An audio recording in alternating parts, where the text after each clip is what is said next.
அனுசரணை வழங்குவோர் செல்லிங்கோ லைஃப். நீங்கள் இலக்கை நோக்கி செல்லுங்கள், நாம் இடர்களை எதிர்கொள்கிறோம். இலங்கை தாய்மார் நம்பிக்கையுடன் தெரிவு செய்வது மலிபன் கிரி.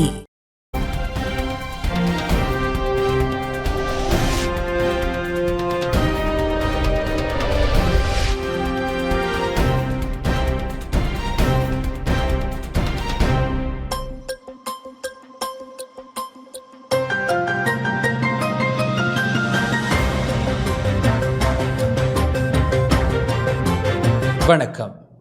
டான் தமிழொலியின் இரவு நேர பிரதான செய்தி அறிக்கையோடு இணைந்திருக்கும் நான் ஜெகநாதன் சஜித். முதலில் தலைப்புச் செய்திகள். அனுரகுமார திசாநாயக்க யாழ் மற்றும் வடக்கு மக்களிடம் மன்னிப்பு கோர வேண்டும் என வேட்பாளர் ரணில் விக்ரமசிங்க தெரிவிப்பு. தபால் மூல வாக்களிப்பு 80% நிறைவடைந்துள்ளதாக பிரதி தபால் மா அதிபர் தெரிவிப்பு. தமிழ் பொது வேட்பாளர் ப. அரியநேத்திரன் தலைமையில் வவுனியாவில் தேர்தல் பிரசார நடவடிக்கை. கிழக்கு மாகாணத்தின் தேவைகள் தொடர்பான தேர்தல் விஞ்ஞாபனம் ஒன்றை கிழக்கு சமூக அபிவிருத்தி மையம் வெளியீடு. கடந்த ஜனவரி மாதம் முதல் இதுவரை 37,233 டெங்கு நோயாளர்கள் அடையாளம். சீனாவை தாக்கிய மிக வலிமையான யாகி சூறாவளி காரணமாக 2 உயிரிழப்பு, 92 பேர் காயம். தொடர்வது முதன்மை செய்தி.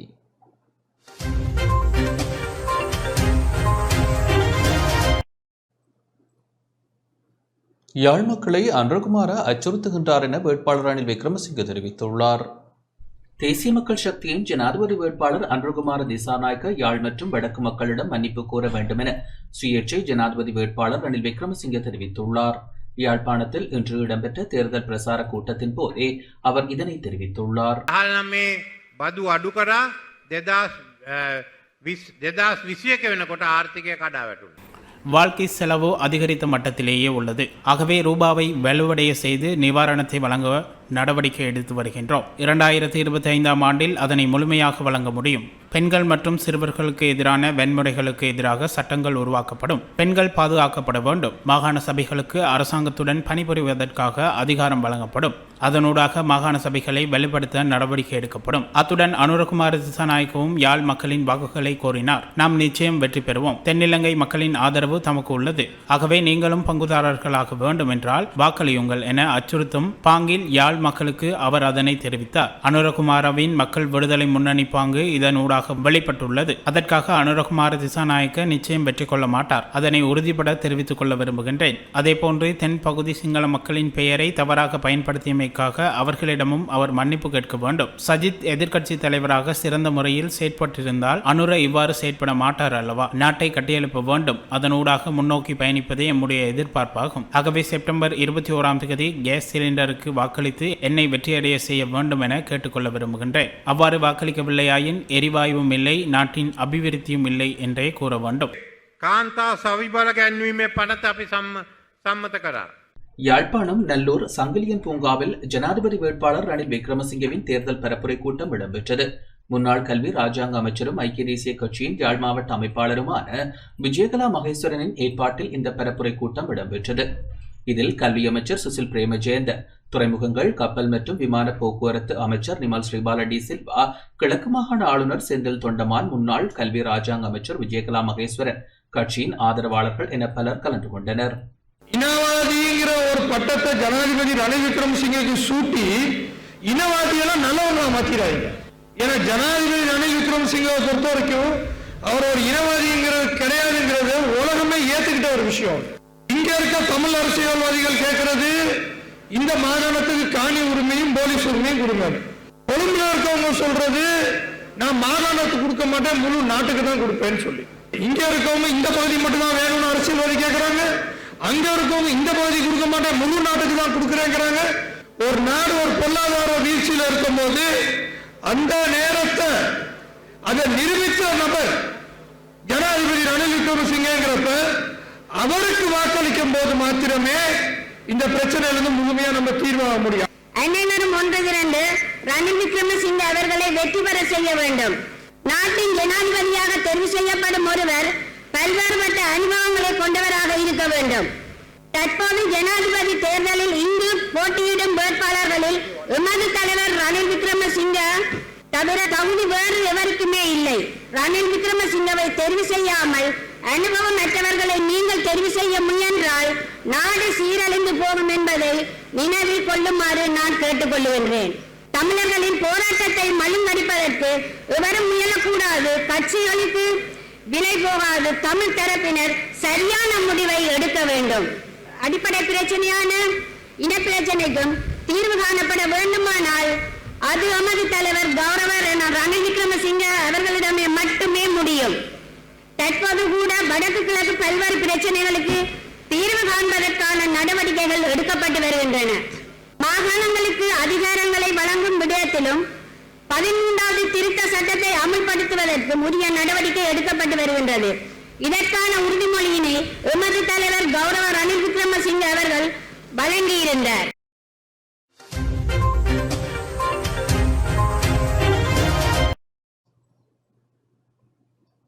தபால் மூல வாக்களிப்பு 80% நிறைவடைந்துள்ளதாக பிரதி தபால் மா அதிபர் தெரிவித்துள்ளார். ஜனாதிபதி தேர்தலுக்கான தபால் மூல வாக்களிப்பு 80% நிறைவடைந்துள்ளதாகவும் உத்தியோகபூர்வமாக வாக்காளர் அட்டைகளை விநியோகிக்கும்படி 30% நிறைவடைந்துள்ளதாகவும் பிரதி தபால் மா அதிபர் ராஜித கேரணசிங்க தெரிவித்துள்ளார். ஜனாதிபதி தேர்தலுக்கான தபால் மூல வாக்களிப்பு கடந்த 4ஆம் தேதி முதல் நேற்று வரை இடம்பெற்றது. குறித்த தினங்களில் தபால் மூல வாக்குகளை செலுத்த தவறியவர்களுக்கு எதிர்வரும் 11 மற்றும் 12ஆம் தேதிகள் மேலதிக தினங்களாக ஒதுக்கப்பட்டுள்ளன. 11 மற்றும் 12ஆம் தேதிகளில் வாக்களிப்பவர்கள் தங்கள் கடமையாற்றும் மாவட்டங்களின் மாவட்ட செயலகங்களில் அமைக்கப்பட்டுள்ள விசேட வாக்களிப்பு நிலையங்களில் வாக்களிக்க வேண்டும் என தேர்தல்கள் ஆணைக்குழு அறிவுறுத்தியுள்ளது. இதேவேளை ஜனாதிபதி தேர்தலில் தபால் மூல வாக்குகள் இடம்பெற்ற தினங்களில் பாரதூரமான சம்பவங்கள் எதுவும் பதிவாகவில்லை என தேர்தல் கண்காணிப்பு அமைப்புகள் தெரிவித்துள்ளன.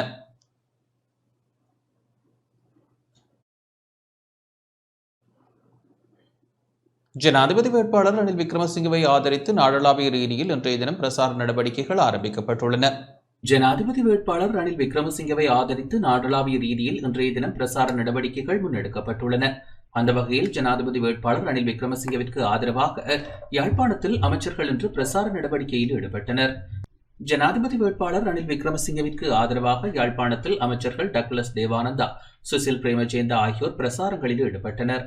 கடற்தொழில் அமைச்சர் டக்ளஸ் தேவானந்தா, கல்வி அமைச்சர் சுசில் பிரேமஜேந்த மற்றும் அவர்களின் குழுவினர் இன்று காலை யாழ் நகரில் பிரசார நடவடிக்கையை மேற்கொண்டனர்.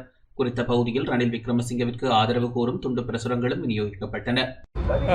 இன்று நாடுதழுவிய ரீதியில் எங்களுடைய மாண்புமிகு ஜனாதிபதி அவர்களுக்கான ஒரு பிரச்சாரத்தில் நாங்கள் ஈடுபட்டிருக்கின்றோம். யாழ் பட்டணத்தில் இந்த கடைகள்கிட்ட இங்கே இருக்கக்கூடிய மக்கள்கிட்ட நாங்கள் சென்று வந்திருக்கின்றோம். ஒரு பலத்த வரவேற்பு இருக்கிறது உங்களுக்கு தெரியும் என்று நினைக்கிறேன். Election campaign for President Ranil Wickremesinghe, the gas cylinder. So we are definitely winning with high majority in Jaffna and all these places. They are very friendly with us. வேட்பாளர் ரணில் விக்ரமசிங்கவிற்கு ஆதரவு கோரி யாழ்ப்பாணம் திருநெல்வேலி சந்தை பகுதியில் இன்று துண்டு பிரசுரங்கள் விநியோகிக்கப்பட்டன.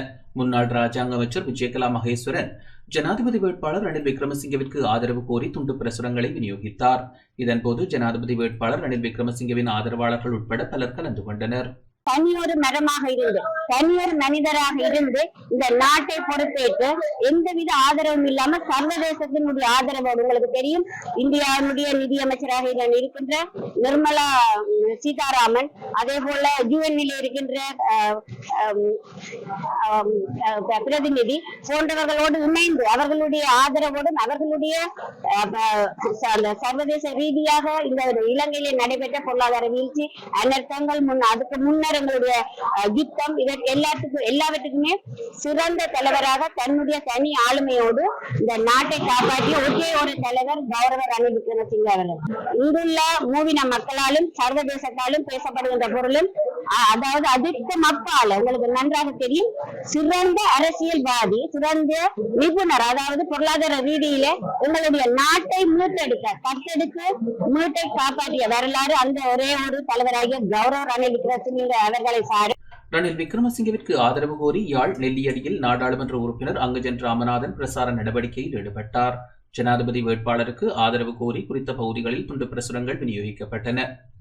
நிகழ்வில் ஜனாதிபதி வேட்பாளரின் ஆதரவாளர்கள் கலந்து கொண்டனர். ரணில் விக்ரமசிங்கவை ஆதரித்து வவுனியா நகரில் இன்று பிரசார நடவடிக்கைகள் முன்னெடுக்கப்பட்டன. ராஜாங்க அமைச்சர் காதர் மஸ்தானின் தலைமையில் குறித்த நடவடிக்கை இன்று காலை முன்னெடுக்கப்பட்டது.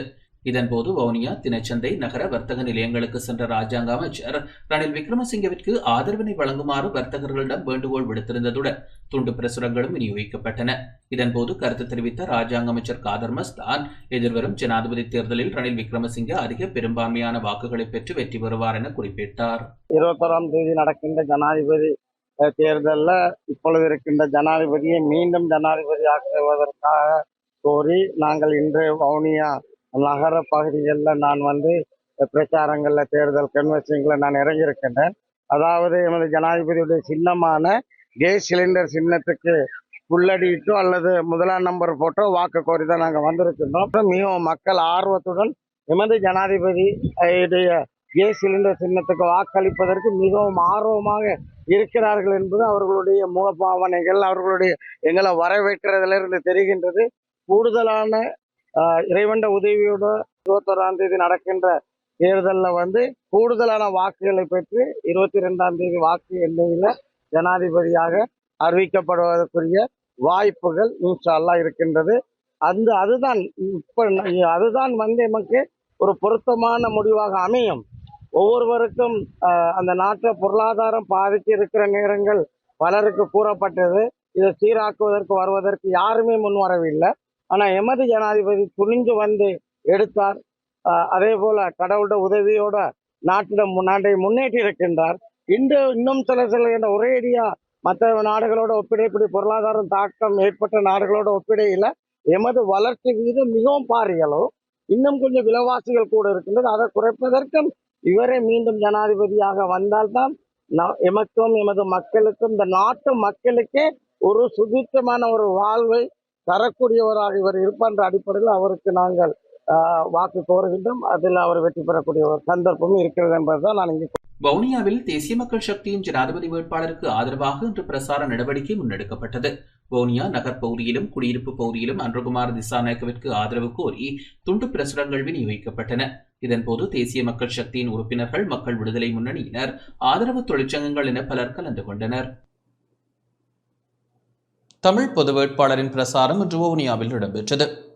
தமிழ் பொது வேட்பாளர் ப. அரியநேத்திரன் தலைமையில் இன்று வவுனியாவில் தேர்தல் பிரசார நடவடிக்கை முன்னெடுக்கப்பட்டது. தேர்தல் பிரசாரம் நமக்காக நாம் என்ற தொனிப்பொருளை முன்னிறுத்தி பொத்துவில் தொடக்கம் பொலிகண்டி வரை முன்னெடுக்கப்பட்டு வருகின்றது. அந்த வகையில் இன்று வவுனியா நகர் பகுதியில் பிரசாரம் இடம்பெற்றது.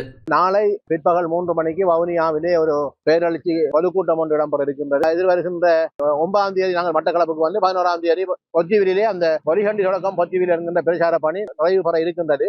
உண்மையிலே இந்த முறை தேர்தல் என்பது ஒரு வித்தியாசமாக ஒரு மாறுபட்ட முடிவுகளை கொண்டு வர இருக்கின்றது. அதில் இணைந்த வடகிழக்கிலே இருக்கக்கூடிய எங்கள் மக்கள் ஒரு செய்தியை சொல்ல இருக்கின்றார்கள். ஸ்ரீலங்கா அரசாங்கத்திற்கும் சர்வதேசத்திற்கும் எங்கள் அண்மை நாடாக இருக்கக்கூடிய பாரத தேசத்துக்கும் ஒரு செய்தியை சொல்ல இருக்கின்றார்கள். என்னவென்றால், கடந்த 75 வருடங்களாக ஒரு ஏமாற்றப்பட்ட இனம் இனி ஏமாற தயாரில்லை என்பதை இந்த தேர்தல் மூலமாக வெளிக்காட்டுவதன் மூலமாக எதிர்வருகின்ற 9வது ஜனாதிபதியாக தெரிவு செய்யப்படுகின்ற தென்பகுதியைச் சேர்ந்த ஜனாதிபதியாக தெரிவு செய்யப்படுபவர்களுக்கும் ஒரு செய்தி இருக்கின்றது. என்னவென்றால், நாங்கள் தொடர்ச்சியாக ஏமாற்றியிருக்கின்றோம் தமிழ் மக்களை என்பதை மனச்சாட்சியை அவர்களை உறுத்தி கொண்டு எதிர்வருகின்ற 10வது ஜனாதிபதி தேர்தலுக்கு இடையிலே ஒரு நிரந்தர அரசியல் தீர்வை அவர்கள் முன்வைப்பதற்கான ஒரு நடவடிக்கை எடுப்பதற்கான ஒரு வாய்ப்பு இருக்கின்றது.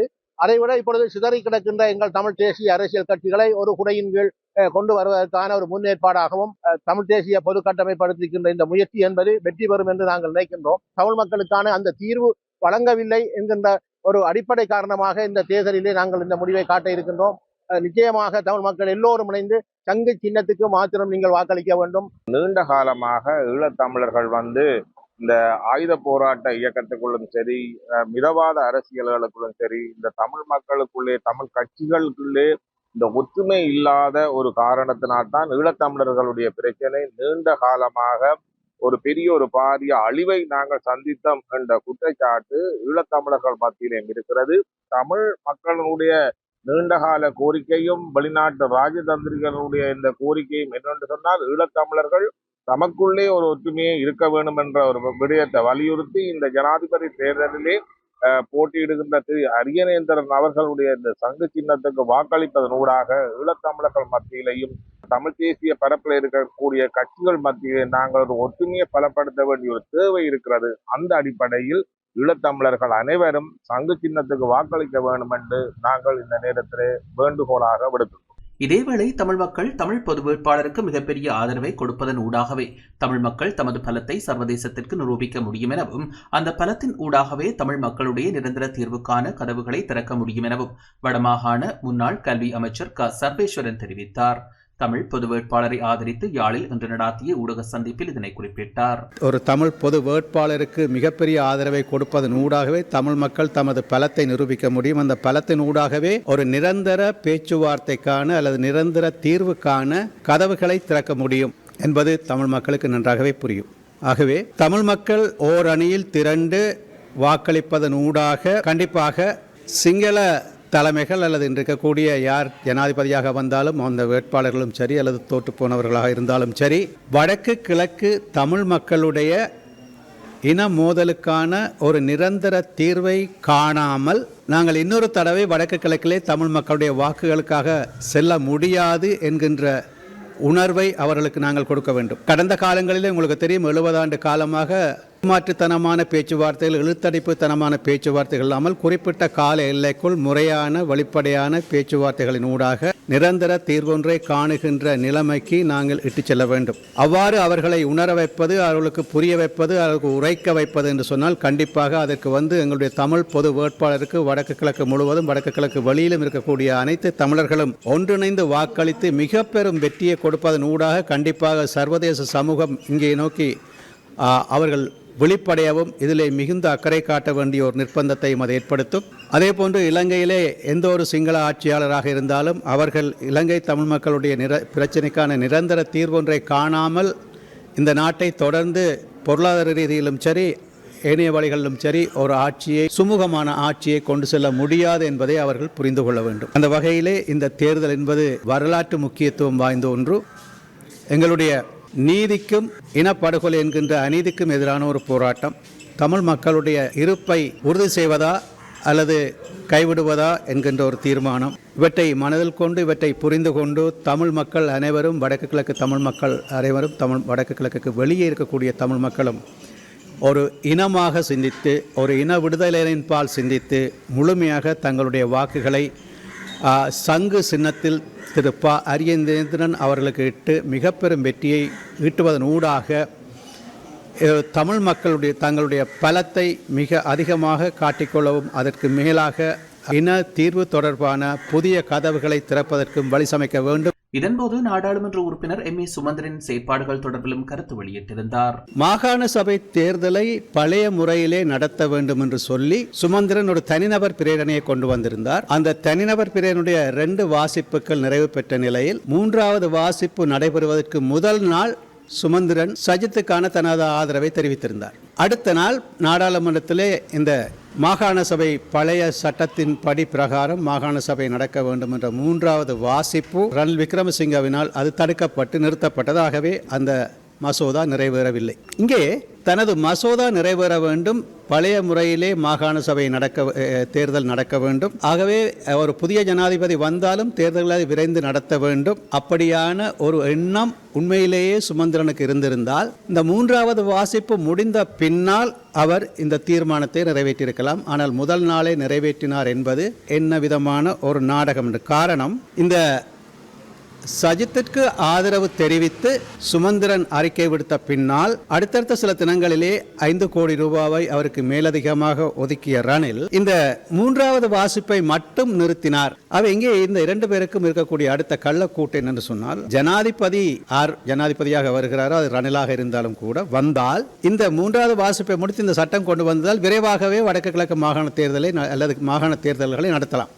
ஆனால் இப்போது புதிய ஜனாதிபதி வந்தாலும் மீண்டும் இவை நாடாளுமன்றத்துக்கு நாடாளுமன்றம் கலைக்கப்படும். ஆகவே புதிய நாடாளுமன்றம் தேர்தல் நடக்க வேண்டும். அந்த தேர்தல் நடந்த பின்னால் அந்த தேர்தலில் யார் வருகிறார் என்று பார்க்க வேண்டும். ஆகவே அவர்கள் புதிய சட்டத்தினை கொண்டு வருவதன் ஊடாக மட்டுமே மாகாண சபை தேர்தலை நடத்த முடியும். ஆகவே மாகாண சபை தேர்தலை மேலும் நீளமாக இழுத்தடிப்பதற்கான ஒரு வாய்ப்பை சுமந்திரன் ஏற்படுத்தியிருக்கிறார். சுமந்திரனும் ரணிலும் சேர்ந்து ஏற்படுத்தியிருக்கிறார்கள். இங்கே தமிழ் மக்களுக்காக இருக்கிறோம் என்று சொல்லி தமிழ் தேசிய வேடதாரியாக இருக்கக்கூடியவருடைய வேடங்கள் இப்போது கலைந்து கொண்டிருக்கின்றன. யாழ்ப்பாணம் வடமராட்சி கிழக்கில் தமிழ் பொது வேட்பாளருக்கான பரப்புரை நடவடிக்கைகள் முன்னெடுக்கப்பட்டு வருகின்றன. சங்க சின்னத்தில் போட்டியிடும் ப. அரியநேத்திரனை ஆதரித்து வடமராட்சி கிழக்கு தாளியடி பகுதியில் நேற்று பிரசார நடவடிக்கை முன்னெடுக்கப்பட்டது. இதன்போது தமிழ் பொது வேட்பாளருக்கான ஆதரவு மக்கள் இடையே பெருகி வருவதாக தெரிவித்த முன்னாள் பிரதேச சபை உறுப்பினரும் ஜனநாயக போராளிகள் கட்சியைச் சேர்ந்தவருமாகிய ஆனந்தராசா சுரேஷ்குமார் தமிழ் மக்கள் ஓரணியில் திரண்டு பொது வேட்பாளருக்கு அமோக ஆதரவை வழங்க வேண்டும் என கேட்டுக்கொண்டார். இதில் ஜனநாயக போராளிகள் கட்சி நிர்வாகிகள், உறுப்பினர்கள், முன்னாள் பருத்தித்துறை பிரதேச சபை உறுப்பினர்கள், மணல்காடு கிராம அபிவிருத்தி சங்க தலைவர், தாளியடி கடற்தொழிலாளர் கூட்டுறவு சங்க செயலாளர், பொதுமக்கள் என பலர் கலந்து கொண்டனர். சுயேட்சை ஜனாதிபதி வேட்பாளர் மயில்வாகனம் திலகராஜ் இன்று தேர்தல் விஞ்ஞாபனத்தை வெளியிட்டுள்ளார். சுயேட்சை ஜனாதிபதி வேட்பாளரும் முன்னாள் நாடாளுமன்ற உறுப்பினருமான மயில்வாகனம் திலகராஜ் இன்று தேர்தல் விஞ்ஞாபனத்தை வெளியிட்டுள்ளார். அர்த்தமுள்ள பிரஜைகள் எனும் தொனிப்பொருளின் கீழ் மலையக அரசியல் அரங்கத்தின் ஒருங்கிணைப்பாளரின் தேர்தல் விஞ்ஞாபனம் நுவர்லியா மடகொம்புர தோட்டத்தில் உள்ள காரியாலயத்தில் வெளியிட்டு வைக்கப்பட்டது. அர்த்தமுள்ள பிரஜைகள், அர்த்தவத் புரவசியான், மீனிங்ஃபுல் சிட்டிசன்ஸ் என்பதை வலியுறுத்தி எங்களது தேர்தல் விஞ்ஞாபனம் அமைகிறது. நாங்கள் இந்த நாட்டின் தேசிய இனம் என்கின்ற வகையில் இந்த நாட்டின் தேசிய கொள்கை சார்ந்து கொள்கை வகுப்பதில் நாங்கள் பங்கேற்க முடியும் என்பதை நாங்கள் இந்த நாட்டுக்கு தெரிவிக்கிறோம். உங்கள் வாக்குகளை நீங்கள் சிதறடிக்க வேண்டாம். நீங்கள் வெற்றி பெறுவார்கள் என எதிர்பார்க்கின்ற அல்லது வெற்றி பெற வேண்டும் என எதிர்பார்க்கின்ற இந்த நாட்டை நல்வழி நோக்கி நகர்த்தி செல்லக்கூடிய உங்களுக்கு விருப்பமான வேட்பாளர் இருவரை தெரிவு செய்து கொள்ளுங்கள். மூன்றாவது இலக்கத்தை மலையக மக்கள் சார்ந்து நீங்கள் காட்டக்கூடிய அன்பு, ஆதரவு, அதனை மனதிற்கொண்டு இதயத்திற்கு இடம் கொடுத்து மூன்றாவது இலக்கத்தை தெரிவு செய்யுங்கள் என்பது எங்களது வேண்டுகோள். மலையக மக்களின் எதிர்கால சுவிட்சமான வாழ்வை வலியுறுத்தி இந்த நாட்டில் வாழ்கின்ற சகல இன மக்களும் இந்த மூன்றாவது இடத்துக்கு வாக்களிப்பதனூடாக மலையக மக்களுக்கான உங்களது ஆதரவை வழங்குகள் என்கின்ற கோரிக்கையை நாங்கள் முன்வைக்கின்றோம். உலக நாடுகளால் ஏற்றுக்கொள்ளப்பட்ட சிறந்த அனுபவமுள்ள ஒரு தலைவரின் பின்னால் அணிதிரள்வோம் எனவும் அதன் மூலம் தான் நாடும் மலையகமும் வளமடையும் எனவும் இலங்கை தொழிலாளர் காங்கிரஸ் தவிசாளரும் நுவர்லியா மாவட்ட நாடாளுமன்ற உறுப்பினருமான மருதபாண்டி ராமேஸ்வரன் தெரிவித்துள்ளார். ஜனாதிபதி ரணில் விக்ரமசிங்கவை ஆதரித்து இன்று நுவர்லியா, பூண்டுலோயா, ஹெரோப் தோட்ட பகுதியில் இடம்பெற்ற பிரசார கூட்டத்தில் இவ்வாறு குறிப்பிட்டார். அமைச்சர் ஜீவன் தொண்டமானின் ஆலோசனைக்கமைய நாடாளுமன்ற உறுப்பினர் எம். ராமேஸ்வரன் தலைமையில் இடம்பெற்ற கூட்டத்தில் இலங்கை தொழிலாளர் காங்கிரஸ் பிரதி பொதுச் செயலாளர் எஸ். செல்லமுத்து, பிரதி தேசிய அமைப்பாளர் சசிகுமார், பிரதேச சபை முன்னாள் உறுப்பினர்களான பாரதிதாசன், ரஜினிகாந்த், சிவக்கொழுந்து, செல்வமதன், ரஜீவ் காந்தி, ஹிலோரியா உள்ளிட்ட கட்சி பிரதிநிதிகள் பங்கேற்றனர்.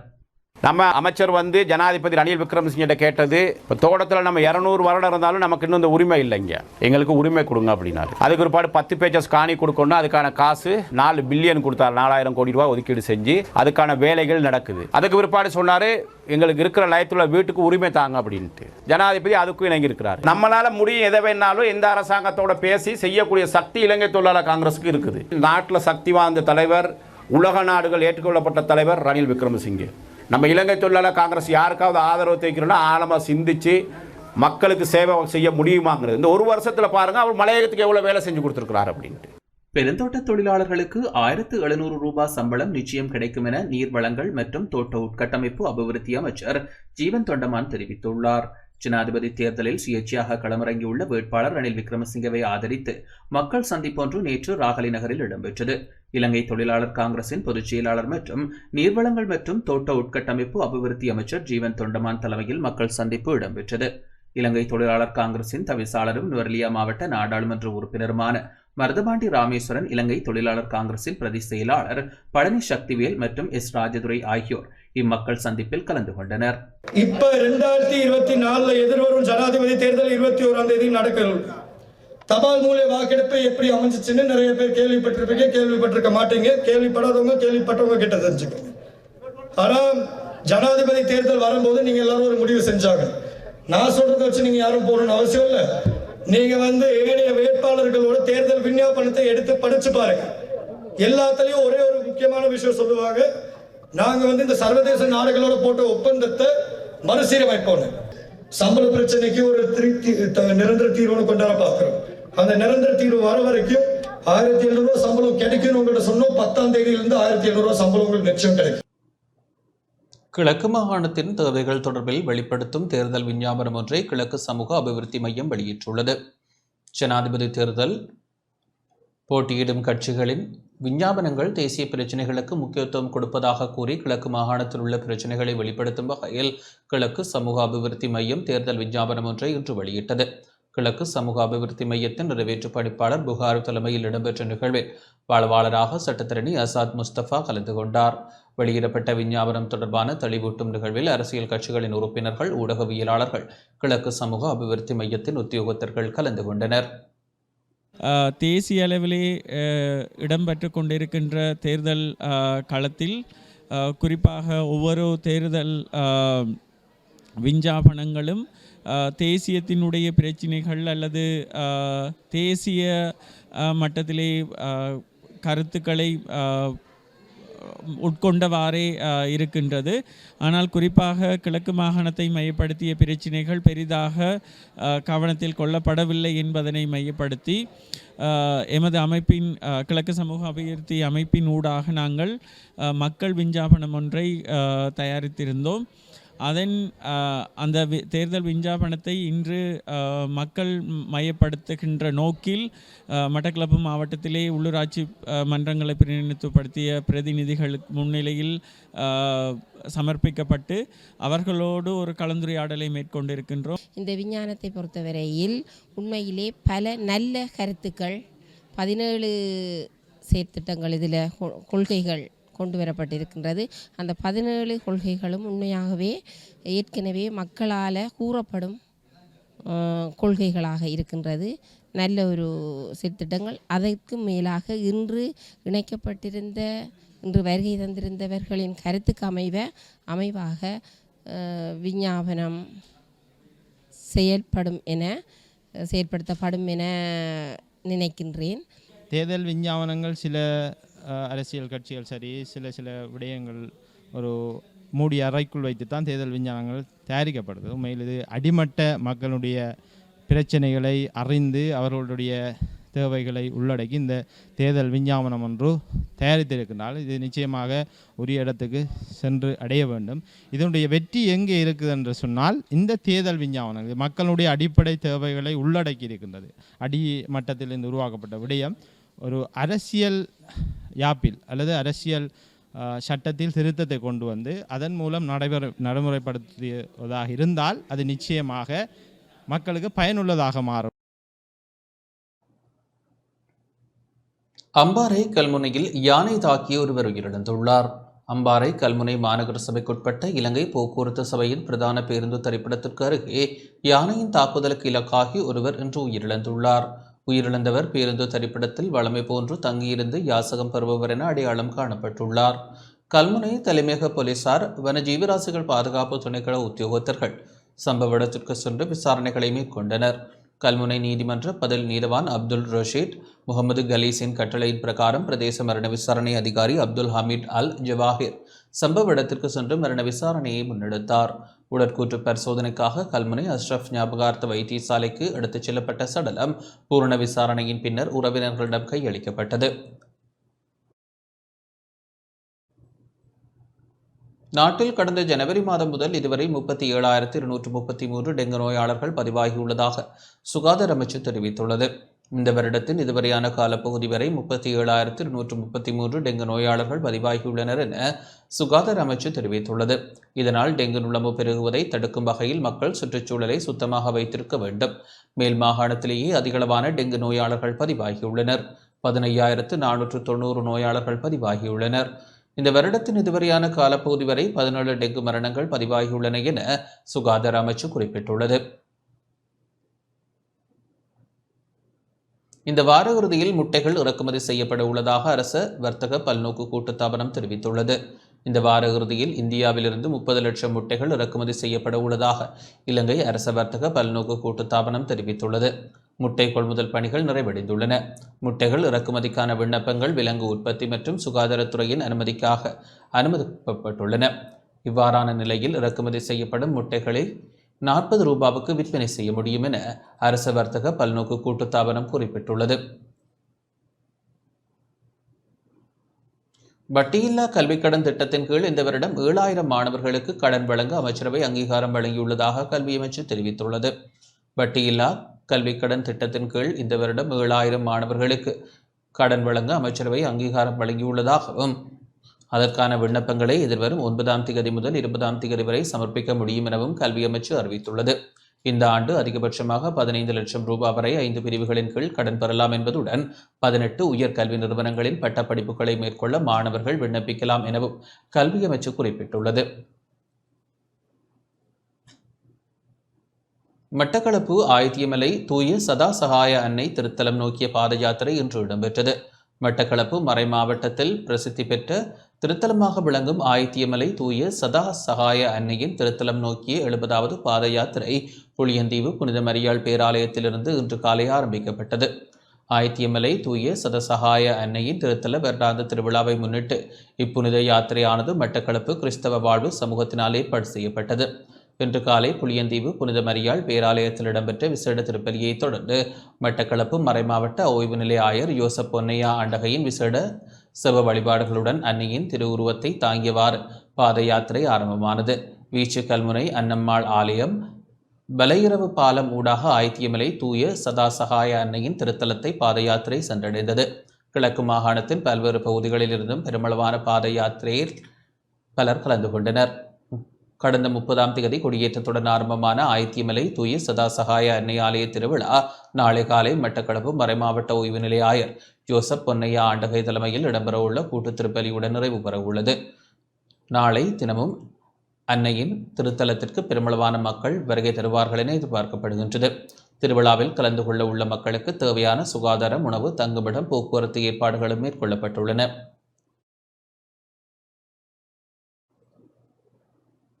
மன்னார் தலைமன்னார் செல்வேரி குடிநீர் திட்டம் இன்று ஆரம்பித்து வைக்கப்பட்டுள்ளது. மன்னார் பிரதேச செயலக பிரிவிற்குட்பட்ட செல்வேரி குடிநீர் திட்டம் இன்று வைபவ ரீதியாக ஆரம்பித்து வைக்கப்பட்டுள்ளது. மன்னார் தலைமன்னார் பிரதான வீதி செல்வேரி கிராமத்தில் உள்ள மக்களின் குடிநீர் தேவையை பூர்த்தி செய்யும் வகையில் அமைக்கப்பட்ட செல்வேரி சுத்திகரிக்கப்பட்ட குடிநீர் திட்டம் திறந்து வைக்கப்பட்டது. நீண்ட காலமாக குடிநீர் பெறுவதில் மக்கள் பல்வேறு சவால்களை எதிர்கொண்டு வந்த நிலையில் மக்களின் கோரிக்கைக்கு அமைவாக இராணுவத்தின் 54வது காலாட்படையின் ஒழுங்கமைப்பில் குடிநீர் திட்டம் அமைக்கப்பட்டு திறந்து வைக்கப்பட்டுள்ளது. இந்த நிகழ்வில் மன்னார் மாவட்ட அரசாங்க அதிபர் க. கனகேஸ்வரன், இராணுவத்தின் வன்னி பிராந்திய கட்டளையிடும் தளபதி மேஜர் ஜெனரல் பீரிஸ் மற்றும் 54வது காலாட்படை பிரிவு பொறுப்பதிகாரி மேஜர் ஜெனரல் ராஜபக்ஷ உள்ளிட்ட பலர் பங்கேற்றனர். முல்லைத்தீவு மாவட்டத்தின் மாந்தை கிழக்கு பிரதேச செயலாளர் பிரிவிற்குட்பட்ட கொல்ல விளாங்குளம் பகுதியில் வசிக்கும் குடும்பம் ஒன்றுக்கு இராணுவத்தால் புதிய நிரந்தர வீடு ஒன்று நிர்மாணித்து கையளிக்கப்பட்டுள்ளது. வீடு கையளிக்கும் நிகழ்வு நேற்று இடம்பெற்றது. வீட்டின் திறப்பினை இலங்கை இராணுவத்தின் 56வது படைப்பிரிவின் கட்டளை தளபதி மேஜர் ஜெனரல் ஹஸ்தூரி முதலி நாடாவை வெட்டி வீட்டினை திறந்து வைத்து வீட்டு உரிமையாளரிடம் கையளித்தார். சமய சம்பிரதாய முறைப்படி இடம்பெற்ற நிகழ்வில் 561வது படைப்பிரிவு கட்டளை தளபதி உள்ளிட்ட இராணுவ உயர் அதிகாரிகள், கிராம அலுவலர் உள்ளிட்ட அரசு அதிகாரிகள், பொதுமக்கள் கலந்து கொண்டனர். கிளிநொச்சியில் யுவதிகளுக்கு அழகுக்கலை தொடர்பாக இன்று பயிற்சிகள் வழங்கப்பட்டன. கிளிநொச்சியில் அழகுக்கலை, திருமண அலங்காரம் தொடர்பாக யுவதிகளுக்கு இன்று பயிற்சிகள் வழங்கப்பட்டன. 55வது படைப்பிரிவின் ஏற்பாட்டில் கிளிநொச்சியில் தனியார் விடுதி மண்டபத்தில் பயிற்சி வழங்கும் நிகழ்வு இடம்பெற்றது. நிகழ்வில் பிரதம விருந்தினராக கிளிநொச்சி மாவட்ட பதில் அரசாங்க அதிபர் எஸ். முரளிதரன் கலந்து கொண்டதுடன் கண்டாவளை பிரதேச செயலக திட்டமிடல் பணிப்பாளர், இராணுவ உயர் அதிகாரிகள் உள்ளிட்ட பலர் கலந்து கொண்டனர். செயன்முறை அடிப்படையில் பயிற்சிகள் வழங்கப்பட்டதுடன் அதற்கான விளக்கமும் வழங்கப்பட்டது. 180க்கும் மேற்பட்ட யுவதிகள் பயிற்சியில் கலந்து கொண்டிருந்ததுடன் நிகழ்வின் இறுதியில் பயிற்சி பெற்றமைக்கான சான்றிதழ்களும் வழங்கி வைக்கப்பட்டன. நுவரெலியாவில் சாதாரண தரத்தில் கல்வி கற்கும் 200 மாணவர்களுக்கு மாதிரி வினாத்தாள்கள் இன்று வழங்கி வைக்கப்பட்டன. நுவரெலியா, பொகவந்தலாவ, சென்ட் மேரிஸ் கல்லூரி மற்றும் டியன்சின் தமிழ் மகாவித்தியாலய மாணவர்களுக்கு மாதிரி வினாத்தாள்கள் வழங்கி வைக்கப்பட்டுள்ளன. பொன்மணி அறக்கட்டளையின் மூலம் கல்வி பொதுத்தராதர சாதாரண தரத்தில் கல்வி கற்கும் 200 மாணவர்களுக்கு கணிதம் மற்றும் விஞ்ஞான பாட மாதிரி வினாத்தாள்கள் வழங்கி வைக்கப்பட்டன. இந்த நிகழ்வில் பிரான்சில் இருந்து வருகை தந்த பொன்மணி அறக்கட்டளை ஸ்தாபகர் முத்துக்குமார், ஹேர் லங்கா அறக்கட்டளை ஸ்தாபகர் திருமதி அர்ஜுனி, உறுப்பினர்களான கணேசன், இளையராஜா மற்றும் கவியுகன், அதிபர், ஆசிரியர்கள் என பலர் பங்கேற்றனர். முன்னாள் நாடாளுமன்ற உறுப்பினர் உத்திக பிரேமரத்னவின் வாகனம் மீது துப்பாக்கிச்சூடு நடத்தப்பட்ட சம்பவத்திற்கு உதவி செய்த குற்றச்சாட்டில் கைது செய்யப்பட்ட முன்னாள் அனுராதபுரம் உதவி போலீஸ் அத்தியட்சகர் சஞ்சீவ மகானாம விளக்கமறியலில் வைக்கப்பட்டுள்ளார். முன்னாள் நாடாளுமன்ற உறுப்பினர் உத்திக பிரேமரத்னவின் வாகனம் மீது துப்பாக்கிச்சூடு நடத்தப்பட்ட சம்பவத்திற்கு உதவி செய்த குற்றச்சாட்டில் கைது செய்யப்பட்ட முன்னாள் அனுராதபுரம் உதவி போலீஸ் அத்தியட்சகர் சஞ்சீவ மகாநாமவை எதிர்வரும் 13ஆம் தேதி வரை விளக்கமறியலில் வைக்குமாறு அனுராதபுரம் மேலதிக நீதவான் மனோதி ஹேமா வாசம் உத்தரவிட்டுள்ளார். சஞ்சீவ மகாநாம போலீஸ் குற்றப்புலனாய்வு திணைக்கள அதிகாரிகளால் கடந்த 5ஆம் தேதி கைது செய்யப்பட்ட நிலையில் நேற்று அனுராதபுரம் நீதவான் நீதிமன்றில் ஆஜர்படுத்தப்பட்ட போது விளக்கமறியல் உத்தரவு பிறப்பிக்கப்பட்டது. கடந்த 2023ஆம் ஆண்டு செப்டம்பர் மாதம் 17ஆம் தேதி உத்திக பிரேமரத்னவின் வாகனம் மீது துப்பாக்கிச்சூடு நடத்தப்பட்டமை குறிப்பிடத்தக்கது. சட்டவிரோதமாக கொண்டுவரப்பட்ட சிகரெட்டுகளுடன் கட்டநாயக்க விமான நிலையத்தில் நபர் ஒருவர் கைது செய்யப்பட்டுள்ளார். சட்டவிரோதமாக கொண்டுவரப்பட்ட சிகரெட்டுகளுடன் சந்தேக நபர் ஒருவர் கட்டநாயக்க விமான நிலையத்தில் போலீஸ் போதைப்பொருள் தடுப்பு பிரிவினரால் இன்று அதிகாலை கைது செய்யப்பட்டுள்ளார். நீர்கொழும்பு கொச்சிக்கடை பிரதேசத்தை சேர்ந்த 34 வயதான நபர் கைது செய்யப்பட்டுள்ளார். சந்தேக நபர் இந்தியா சென்னையில் இருந்து இன்று அதிகாலை கட்டநாயக்க விமான நிலையத்தை வந்தடைந்தார். சந்தேக நபரிடமிருந்து 4200 சிகரெட்டுகள் அடங்கிய 21 சிகரெட் பெட்டிகள் கைப்பற்றப்பட்டன. இத்துடன் இந்த செய்தி அறிக்கை நிறைவடைகின்றது. வணக்கம்.